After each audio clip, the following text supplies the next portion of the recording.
오늘은 예레미야에가서 3장 19절부터 29절을 중심으로 소망의 하나님이라는 제목으로 여러분들과 함께 말씀을 나누고자 합니다. 특별히 제가 부활절을 지난 첫 주일에 예레미야에가서를 들고 단위에 선 데는 다른 이유가 있어서 그런 것은 아닙니다. 잘 아시는 것처럼 우리가 매일 성경을 가지고 함께 큐티, 묵상하는 시간들을 보내는데 지난 3월 달에 해당하는 본문이 예레미야 에가서였습니다. 그런데 이 성경의 배경을 잘 알지 못하면 많은 오해를 날 수도 있고 또 이해하기도 어렵습니다. 그래서 사도행전으로 다시 돌아가기 전에 제 마음속에 들었던 생각이 좀 한 번쯤은 자세히 다룰 수는 없지만 그래도 대략적으로 이 예레미야 에가서를 함께 나누고 그리고 사도행전으로 돌아갔으면 좋겠다. 이런 마음이 있어서 제가 오늘 이 말씀을 준비해서 단에 서게 됐습니다. 하나님께서 특별히 허락하신 시간이기에 여러분들 안에 하나님의 특별한 그 은혜와 은총이 임하게 되길 간절히 주의 이름으로 소망합니다. 이 예레미야 에가서는 본래 작자 미상입니다. 그러니까 누가 썼는지 알지 못한다. 그도 그럴 것이 어디서도 이것이 누가 기록한 것인지를 밝혀주고 있지를 않습니다. 그러나 전반적인 내용이나 문체가 앞에 나오는 예레미야서와 깊은 연관성이 있고 또 비슷하다라고 해서 성경학자들은 한결같이 이것은 선지자 예레미야의 작품이다 라고 주장을 했고 지금까지 그렇게 받아들여져 왔습니다. 그런가 하면 이 에가라는 것은 히브리어로 에카라는 단어를 쓰는데 그 의미를 찾아보면 큰 소리로 슬피 운다라고 되어 있습니다. 자, 이것을 종합해 볼 때 예레미야 에가서라는 것은 선지자 예레미야가 큰 소리로 울부짖는 노래 혹은 소리라고 얘기할 수 있겠죠. 그도 그럴 것이 이 예레미야 에가서는 BC 586년경에 유다와 예루살렘이 바벨론의 침략에 의해서 멸망당한 직후에 쓰여진 것이기에 그 모든 것을 목격한 예레미야의 입장에서는 그 슬픔은 말로 다 할 수 없었을 것입니다. 그냥 지켜만 보지 어찌할 수가 없는 거예요. 안정되고 평안했던 도시는 황폐화되었습니다.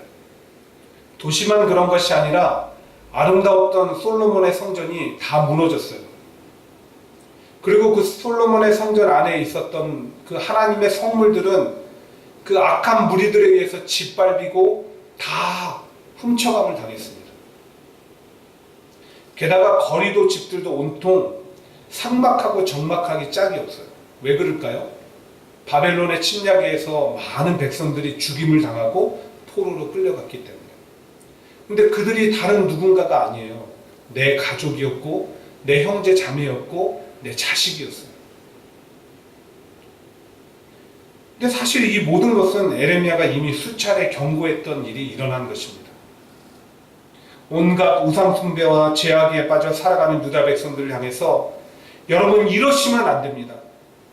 하루라도 빨리 돌이켜 우리 하나님께로 돌아가야 됩니다.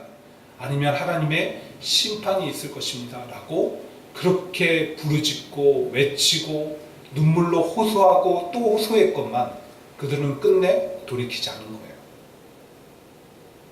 그리고 결국 이런 사태에 이르게 되었으니까 선지자 예레미야 입장에서는 그 속상함과 안타까움은 이루 말할 수가 없었을 것입니다. 그래서 예레미야는 자신의 현재 심정을 19절에서 이렇게 고백하고 있는 거예요. 내 고초와 재난 곧 쑥과 담즙을 기억하소서. 뭔가 비유적인 표현 같은데 무슨 얘기를 하고 있는 것일까? 고초와 재난이라는 것은 유다 백성과 자기가 당하고 있는 현재의 아픔이에요. 고난에 대한 얘기. 그럼 쑥과 담즙은 뭔가? 여러분 쑥 아시죠? 쑥. 쑥의 특성은 씁니다. 아주 써요. 근데 담즙은 뭡니까? 동물의 슬개의 집이잖아요. 더 쓴 거예요. 그러니까 뭔지 몰라도 현재 당하고 있는 그 어려움과 아픔이 너무 쓰다는 거예요. 여러분 그렇습니다.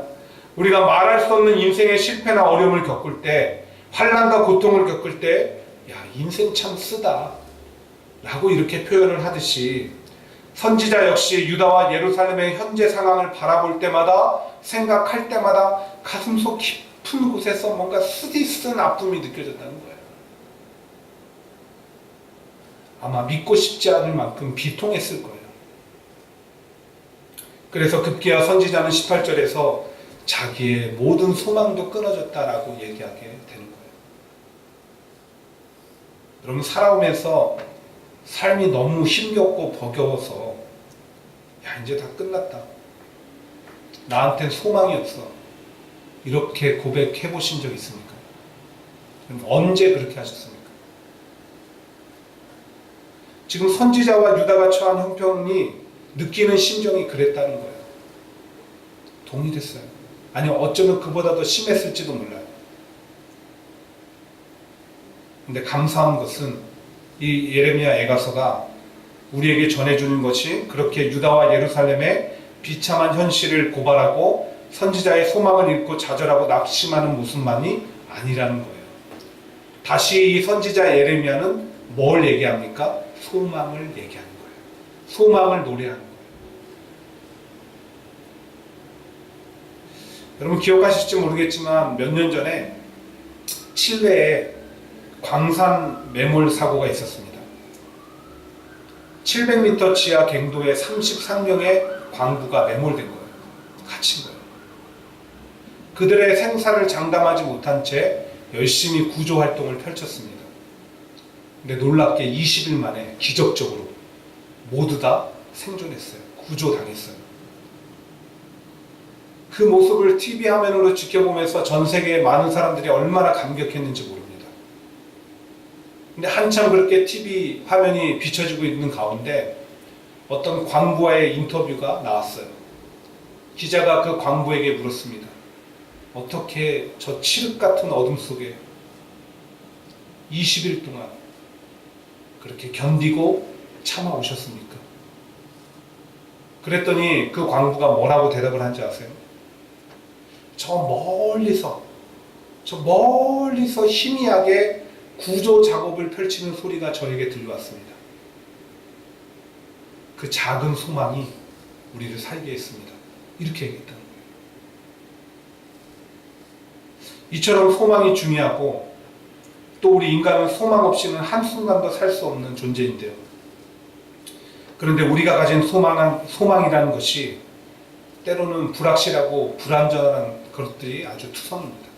불확실하고 불안전한. 그래서 소망을 가졌다가 곧 그 소망이 사라져버리기도 해요. 그런가 하면 헛된 소망을 가졌다가 그것으로 인해서 더 아프고 더 상처받을 때도 참 많아요. 또 그런가 하면 어떤 경우가 있습니까? 아무리 내가 소망을 가져보려고 해도, 아무리 내가 꿈꿔보려고 해도 도저히 소망할 수 없고 꿈꿀 수 없는 그런 때도 있더라는 거예요. 바로 오늘 예레미야와 유다가 처한 현실처럼 사방이 막혔고 내 힘과 능력은 바닥이 났고 다시 일어설 힘도 없고 주변에 남은이라고는 하나 없을 때, 그래서 저 절망의 밑바닥에 홀로 주저앉아 외로이 눈물 흘리고 있을 때, 그때 말이에요. 우린 도대체 이런 상황에 이르게 되면 어떻게 해야 될까요? 여러분들은 모든 소망이 끊어져 버리고 소망을 떠올릴 수 없는 그런 상황에 이르면 어떻게 하셨습니까? 예레미야는 20절, 21절에서 이런 고백을 합니다. 우리 한번 같이 읽어볼까요? 같이 읽습니다. 내 마음이 그것을 기억하고 내가 낙심이 되오나 이것을 내가 내 마음에 담아 두었더니 그것이 오히려 나의 소망이 되었사오니. 예레미야는 말하는 거예요. 그런 자신과 유다가 처한 절망적 상황 속에, 아무것도 할 수 없는 상황 속에 힘의 한계와 말할 수 없는 아픔과 괴로움을 느끼는 그 순간에 뭘 찾았다고요? 소망을 찾았다는 거예요. 그것이 무엇입니까? 바로 그 순간에도 함께 하시는 하나님.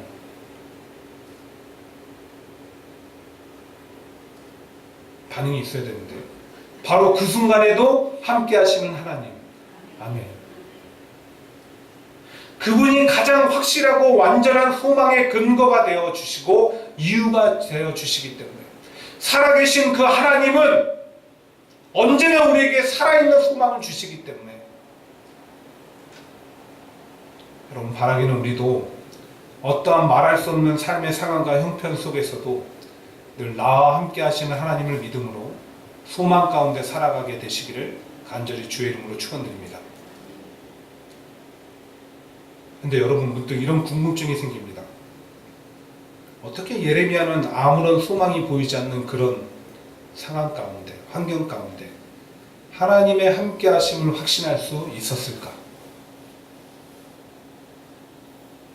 예레미야는 하나님의 성품을 너무나 잘 알고 있었어요. 하나님이 어떤 분이신지. 그래서 그거에 근거해서 함께 하시는 하나님을 확신했다는 거예요. 그리고 실제로 그 하나님을 이렇게 고백합니다. 22절이에요. 여호와의 인자와 긍휼이 무궁하심으로 우리가 진멸되지 아니함이니이다. 여호와의 인자와 긍휼이 무궁하심으로 우리가 진멸되지 아니함이니이다. 여기서 바라본, 가장 첫 번째로 바라본, 예레미야가 바라본 소망의 이유가 되시는 하나님의 성품이 뭐예요? 인자하신 하나님. 인자하신 하나님. 여러분, 인자하다라는 것이 어떤 의미일까요? 한자 사전에 보니까 어질인자에 사랑 자자를 쓰더라고요. 어질인자에 사랑 자자. 마음이 관대하고 사랑이 많다. 맞아요. 우리 하나님은 마음이 아주 관대하시고 넓으시고 사랑이 많으세요. 근데 그것만으로 인자하신 하나님을 다 설명하기에는 뭔가 좀 부족해 보여요. 그래서 제가 원어적으로는 이것이 어떻게 쓰여졌는가 한번 찾아보았습니다. 그랬더니 이 인자라는 것이 히브리어로 헤세드라고 쓰더라고요. 그런데 우리가 헤세드 하면은 잘 알고 있는 뜻이 뭡니까? 은혜, 사랑.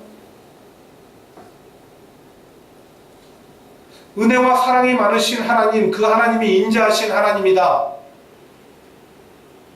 그런데 그것이 그렇게 은혜와 사랑으로 또 단순히 표현될 수가 없습니다. 인자하신 하나님, love in spite of, 그럼에도 불구하고 사랑하시는 하나님, 이 하나님을 우리는 인자하신 하나님이라고 표현하는 거예요. 그럼에도 불구하고 사랑하시는 하나님. 여러분, 구약성경 호세아서에 보면 어느 날 하나님께서 선지자 호세아에게 음탕한 여인 고멜과 결혼하라고 하십니다. 좀 완화시켜서 표현해서 음탕한 여인이지 창녀였습니다. 여러분 같으면 순종하겠어요? 그런 여인하고 결혼하라고 하는데. 근데 호세아가 순종했습니다. 결혼했어요. 자녀까지 낳았습니다. 뭘 꿈꿨을까요?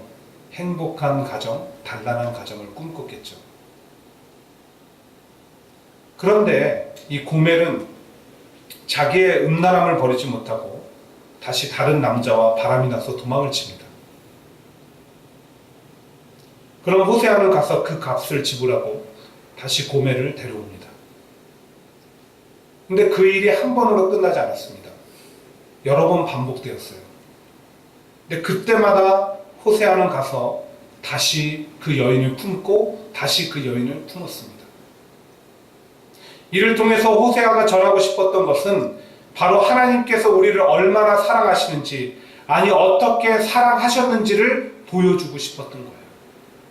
늘 하나님의 은혜와 사랑을 망각한 채 또다시 범죄하고 또다시 악한 길을 가지만 그럼에도 불구하고 또다시 사랑하시고 그 사랑으로 품으시고 은혜로 품으시고 안아주시는 분이 누구라고요? 인자하신 하나님.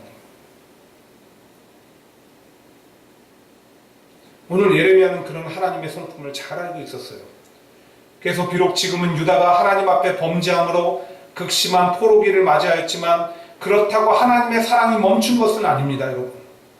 그럼에도 불구하고 하나님은 사랑하십니다. 이런 확신을 갖게 된 거예요. 그 인자하심에 대한 소망이 그를 절망의 자리에서 다시 일으켜 세운 것입니다. 사랑하는 여러분, 돌이켜보면 우리도 저 고멜처럼 유다 백성들처럼 하나님을 실망시켜드린 적이 많이 있습니다. 하나님 앞에 실수하고 넘어지고 배신하고 원망하고 짜증내었던 적도 참 많이 있습니다. 아니, 지금 내 삶의 모습이 그런지도 모르겠어요. 하지만 그럼에도 불구하고 우리 하나님은 우리를 변함없이 사랑하셨고 사랑하고 계십니다. 그래서 오늘 우리가 이렇게 살고 있는 거예요. 내게 그 사랑이, 소망이 되어주고 계시는 것입니다. 그 인자하신 하나님을 늘 소망의 근거로 삼고 삶을 이겨내게 되시기를 간절히 주의 이름으로 소망합니다. 두 번째, 예레미야 고백 속에 자신이 소망을 가질 수 있는 하나님의 성품 무엇입니까? 긍휼하신 분이시다. 하나님은 긍휼하신 분이시다. 이 긍휼이라는 단어는 또 무슨 의미일까? 제가 찾아보니까 히브리어로 나함이라는 단어를 쓰더라고요. 나함. 근데 이 나함이라는 단어가 의미하는 것이 좀 놀라워요. 여성의 자궁을 의미합니다. 자궁. 좀 이상하지 않으세요?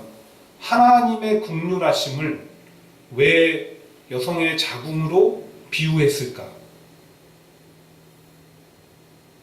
생각해보고 또 생각해봤습니다. 그러다 나름대로 정리한 것이 이 여성의 자궁이라는 것이 가장 연약하고 불완전한 생명을 가장 안전하고 확실하게 보호하는 기능을 하지 않습니까? 그렇잖아요? 그런 점에서 하나님의 긍휼이란 가장 연약하고 불완전한 우리를, 사람을, 인간을 가장 안전하게 보호하시는 하나님의 사랑을 나타내는 것은 아닐까, 저는 그런 깨달음이었어요. 특별히 그 연약하고 불안정한 우리를 사랑하시는 모습이 가장 두드러지게 나타날 때가 있습니다. 언제이냐? 우리가 고통 가운데 있을 때, 어려움과 힘겨운 상황 속에 있을 때, 어떤 실수나 실패로 괴로워할 때, 그 고통과 어려움과 아픔을 이해해 주시고 함께 짊어져 주시는 분, 그게 누구시라고요? 긍휼이 많으신 하나님. 그래서 이 긍휼이라는 것은 영어로 또 컴패션이라는 단어를 쓰는 거예요. 컴은 함께, 패션은 고통, 아픔. 이게 우리 하나님이시라니까요. 자녀를 키우시는 부모님 다 이런 경험이 있을 거예요. 언젠가 아이를 호되게 야단치고 한참 울다가 잠든 아이를 그냥 말없이 쓰다듬었을 때, 바른 길 가라고, 너 그러면 안 된다고 아이한테 매질을 했는데 그 잠든 아이 그 맷자국을 손으로 어루만지며 울었던 그런 기억이 있으실 거예요. 그게 바로 우리를 향한 하나님의 긍휼이라는 거예요. 예레미야는 그런 하나님의 심정을 헤아렸을 것입니다. 비록 유다 백성들이 하나님 앞에 범죄함으로 징계를 받아 고통스러운 포로기를 맞이하였지만 그것을 지켜보는 하나님의 마음은 이랬을 거예요. 네가 고생하고 살아가는 것을 바라보는 내 마음이 즐거울 것 같으니, 그렇게 힘들고 어렵게 고생하면서 살아가는 걸 바라보는 내 마음이 얼마나 안타까운지 아니? 그렇게 긍휼히 여기시는 하나님의 심정을 헤아리고 나서 하나님은 곧 다시 유다를 포로에서 해방시키시고 예루살렘을 회복시키실 것이라는 소망을 갖게 된 거예요. 우리가 진멸되지 아니함이니이다. 긍휼하신 하나님 때문에. 망한 것 같지만 완전히 망하지는 않습니다. 이렇게 고백하는 거예요. 그리고 실제로 이 일은 일어났습니다. 하나님이 포로에서 돌아오게 하시고 예루살렘 회복시키셨잖아요. 사도 바울은 에베소서 2장 4, 5절에서 이렇게 말합니다. 긍휼이 풍성하신 하나님이 우리를 사랑하신 그 큰 사랑으로 인하여 허물로 죽은 우리를 그리스도와 함께 살리셨으니. 사랑하는 여러분, 하나님의 본심은 우리를 향한 저주와 진노 그리고 채찍에 있는 것이 아닙니다. 하나님의 본심은 때리시면서도 안타까워하시고 어루만지시고 회복시켜 주시기를 원하십니다. 나와 항상 그 고통의 순간에 함께하고 계시는 거예요. 바라기는 이 하나님의 긍휼하심이 저와 여러분이 처한 현실의 아픔과 고통 속에서 큰 소망이 되어지기를 간절히 주의 이름으로 축원드립니다. 마지막 끝으로 예레미야의 고백 속에 소망의 근거 되시는 하나님의 성품, 그 하나님은 성실하신 분이십니다. 성실하신 분. 하나님은 성실하신 분이세요. 여러분 믿으세요? 특별히 23절에 보시면 이것이 아침마다 새로우니 주의 성실하심이 크시도소이다 라고 얘기합니다. 여기서 이것들이라는 것은 앞에서 나눴던 하나님의 인자와 긍휼하심을 얘기하는 거예요. 그 인자와 긍휼하심이 어떻다고요? 아침마다 새로우니 주의 성실하심이 크시도소이다.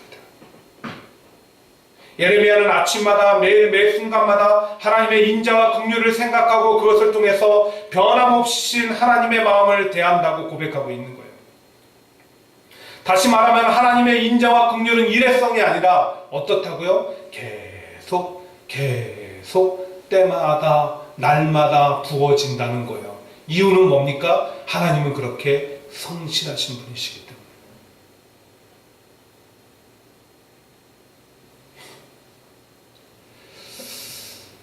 저는 아닌데 남편들이 아내가 곰국을 끓이면 두려워한다고 합니다. 얼마나 오랫동안 어딜 가려고 곰국을 끓이나. 곰국은 그 뼈에서 어느 정도까지 진국이 빠져나오기 때문에 한 번만 우려내고 버리지 않습니다. 끓이고 또 끓이면서 어떻게 해요? 뽀얀 국물이 다할 때까지 우려먹어요.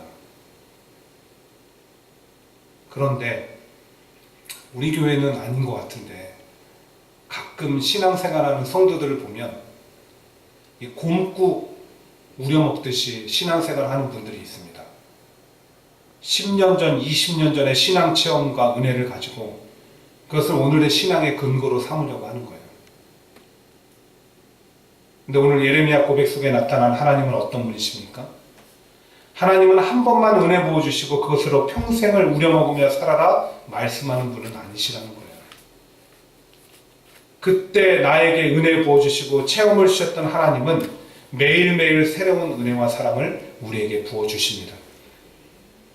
지금 이 순간에도 새로운 은혜와 새로운 체험을 허락해 주고 계십니다. 그렇게 하나님의 인자와 긍휼은 한 번 부어지는 것으로 끝이 나는 게 아니라 아침마다 날마다 우리에게 새롭게 부어주시는 줄 믿습니다. 그래서 지금 이 순간에도 하나님은 그 변함없는 자비와 긍휼하심으로 힘들고 지쳐 쓰러진 우리들을 일으켜 세우실 수 있으며 피곤한 우리를 새롭게 하실 수 있는 것입니다. 그래서 우리는 지난 시간의 실패에도 불구하고 주님으로 인해서 다시 일어서고 다시 시작할 수 있는 거예요. 이것이 바로 성실하신 하나님 덕분입니다. 말씀을 정리할게요. 지금까지 우리가 살펴본 예레미야 애가서는 겉으로 보기에는 유다 백성들의 바벨론 침략으로 인한 아픔과 고통을 이야기하고 그로 인한 절망적 상황을 묘사하고 무엇보다 그 모든 것이 하나님을 떠나 범죄함으로 경고하심을 무시한 결과라는 것을 고발하는 것처럼 보입니다. 그러나 사실은 그 안에 감춰진 하나님의 사랑을 얘기하고 있습니다. 우린 그것을 봐야 되는 거예요. 그 사랑의 모습은 하나님의 성품과 함께 세 가지로 나타났습니다. 무엇이죠? 인자하신 하나님, 긍휼하신 하나님, 그리고 성실하신 하나님과 함께 나타나는 거예요. 특별히 이스라엘 사람들의 날짜 계산법은 우리가 아는 것과 다릅니다. 여러분 천지창조 기사 가운데 다 기억하실 거예요. 저녁이 되며 아침이 되니. 우리는 아침이 딱 밝으면 새날이 시작되었네 라고 하지만 그러나 유대인들은 하루의 시작이 밤에서부터 시작이 되는 겁니다. 해가 지고 나서.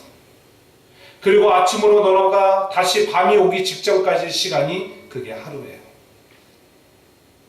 하나님은 왜 이런 하루 계산법을 주셨을까? 여기서도 우리는 하나님의 속성을 배울 수가 있습니다.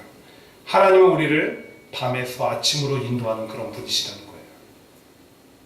밝은 아침을 살고 한낮을 살다가 어두운 밤으로 넘어가게 하시는 분이 아니라 밤에서부터 아침으로 나아가게 하시는 그런 분이시라는 거예요. 절망 속에서 소망으로 나아가게 하시는 그런 분이시라는 거예요. 슬픔 속에서 기쁨으로 나아가게 하시는 그런 분이시라는 거예요. 특별히 이 하나님이 지금 여러분의 하나님 되심을 기억하시기를 바랍니다. 여러분의 하나님, 나의 하나님 되심을 믿으시기 바랍니다. 그러므로 사랑하는 여러분, 혹 여러분 가운데 누군가 이 예레미야처럼 혹은 유다처럼 지금 힘겨운 시간을 보내고 계신다면, 아니 앞으로 살아가다가 이렇게 도저히 내가 소망을 꿈꿀 수 없는 그런 처지에 이르게 되신다면 그때라도 소망의 하나님을 바라보십시오. 그리고 그분 앞에 기도로 예배로 나아가십시오. 그리고 새로운 소망을 얻으십시오. 새롭게 부으시는 힘과 용기 그리고 회복의 은혜를 누리시길 간절히 주의 이름으로 축원드립니다. 기도하겠습니다. 아버지 하나님, 오늘 우리가 귀한 말씀을